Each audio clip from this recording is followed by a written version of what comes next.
this time we were talking about culture, right? And culture has many things inside it. And what I saw is most of you are mixing up the various ingredients of a culture. And that's why the arguments are coming out a little muddy. They're not very clear. So here's what culture is. Let's deep dive. Let's do some critical thinking in terms of what this word is all about. Okay. So it is about 5 different things. The first one is our beliefs and values, which is everything that we consider sacred, what's right and what's wrong, morality of a particular culture. That could be different from other cultures. The second one is our customs and traditions. Customs and traditions are our festivals, our celebrations, how do we greet each other, shared practices, those kinds of things.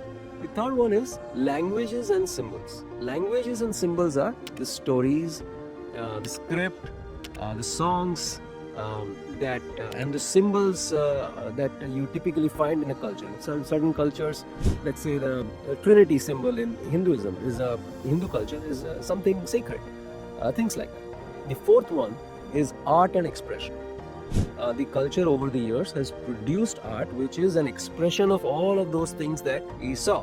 And how do human beings express them? In music, song, dance, visual arts, architecture, all of that. And then the last one is societal norms and institutions. Societal norms is how society is organized, how communities work with each other, how the whole machinery works. So remember, beliefs and values, customs and traditions, languages and symbols, art and expression, and then finally social norms and institutions. So when you think about culture in these 5 elements, a new way of creating the argument emerges, right? So for each one you could have a discussion of how closed culture will not survive the test of time, and how the consistent growth or a progressive mindset will take it to a different spot. So overall, I think culture is a software of the mind, right? How the mind works, how the mind perceives things that it experiences. If I walk into a forest, a Japanese person will experience it very differently compared to an Indian person or somebody from Scandinavia. And that expression is coming from all these 5 themes that we talked about.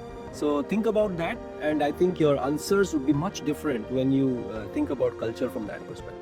Stay tuned. I will correct your papers and I will provide you individual feedback, but hopefully this was something that was helpful, and you can continue the good work, keep up writing, and see you next time.